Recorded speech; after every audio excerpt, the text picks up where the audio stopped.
और आपको बताते हैं कि किन प्रदर्शनकारी पहलवानों के मेडल थे। बजरंग पुनिया किसी भी वर्ग में विश्व में नंबर 1 स्थान पाने वाले हैं। पहले भारतीय पहलवान, 3 वर्ल्ड चैंपियनशिप पदक जीतने वाले पहले भारतीय हैं।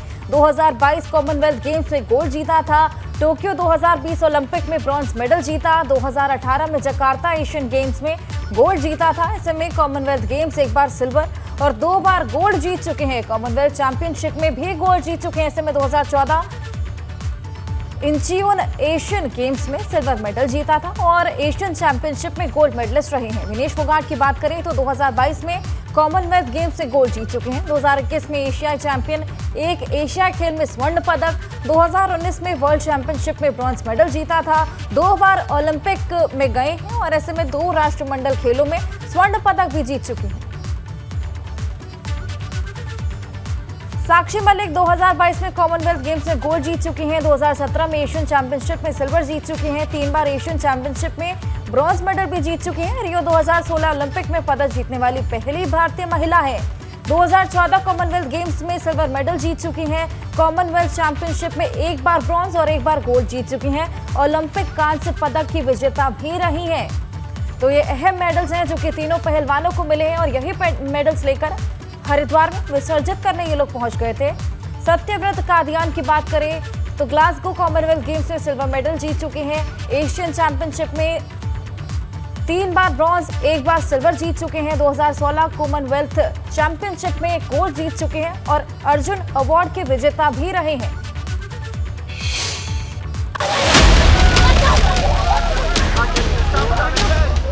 मेडल बहाना था, सरकार पर निशाना था। जारी रहेगा खिलाड़ियों का प्रदर्शन, नहीं हुआ मेडल का गंगा विसर्जन। खिलाड़ियों के प्रदर्शन से शुरू हुई जो लड़ाई हरिद्वार में मेडल बहाने पर आई थी, वो फिर से लौटकर दिल्ली पहुंच गई है, क्योंकि साक्षी मलिक, विनेश फोगाट और बजरंग पुनिया समेत तमाम खिलाड़ी अपने मेडल गंगा में बहाने के लिए हरिद्वार पहुंचे थे। वो भारतीय किसान यूनियन के अध्यक्ष नरेश टिकैत के मनाने पर दिल्ली लौटने को तैयार हो गए। बच्चों ने ये मेडल जीत के इस भारत का नाम बढ़ा, तिरंगे का मान बढ़ा और उन्हें इस तरह की बात जायज़ती करनी पड़ी। परसों तरसों किस तरह था 28 तारीख में किस तरह था उन्हें खींच के और उनकी कितनी बेतों की तौहीन हुई। क्या इस आज़ाद भारत में यही बात रहेगी? अपनी आवाज़ उठाने की भी नहीं बात। आज कहाँ गया प्रधानमंत्री जी का वो बेटी बचाओ और बेटी पढ़ाओ?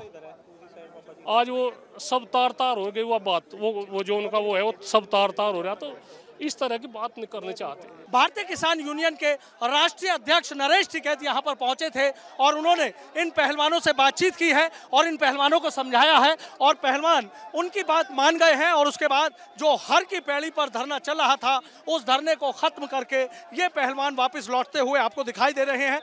बता दें कि पुलिस के एक्शन से नाराज होकर पहलवानों ने हरिद्वार में मंगलवार शाम 6 बजे अपने सभी मेडल गंगा में विसर्जित करने की बात कही थी। सभी खिलाड़ी अपने मेडल लेकर हरिद्वार हद की पैड़ी पहुंचे भी, लेकिन वो मेडल बहाते उससे पहले नरेश टिकैत ने उन्हें ऐसा करने से रोक दिया। हमने बच्चों के सामने झोली फैलाई भाई, इस तरह का तुम ये कदम न उठाओ, ये धरती लाल हो जाएगी, ये धरती लाल हो जाएगी। पूरे भारत का नाश का काम जोड़ रखा। इस तरह की बात नहीं, हम नहीं चाहते, हम कोई कदम ऐसा नहीं चाहते कहीं कोई तनाव बने कुछ हो। बच्चों के भविष्य की बात है, बच्चों के मान सम्मान की बात है। करीब 2 घंटे तक चले इस घटनाक्रम को लेकर दिल्ली से उत्तराखंड तक सियासी पारा चढ़ता रहा। इस दौरान कई खिलाड़ियों के आंखों में आंसू भी दिखे।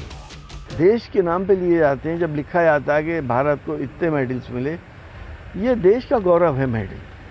मेडल ने क्या बिगाड़ा था कि उसको गंगा में बहा के और नष्ट कर दिया जाए। पहलवानों ने हमारे देश का सम्मान बढ़ाया था, हमारा गौरव बढ़ाया था और ये मेडल उसी की निशानी है। लेकिन जिस तरह खिलाड़ी बिना मेडल बहाए लौट आए, उससे कई सवाल खड़े हो गए हैं। क्या ये सब मेडल बहाने के लिए था या फिर सरकार पर निशाना साधने के लिए?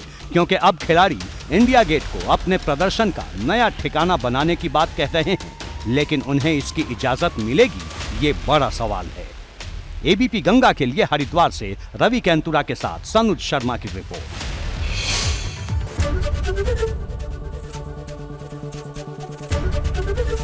एबीपी गंगा, खबर आपकी, जुबान आपकी।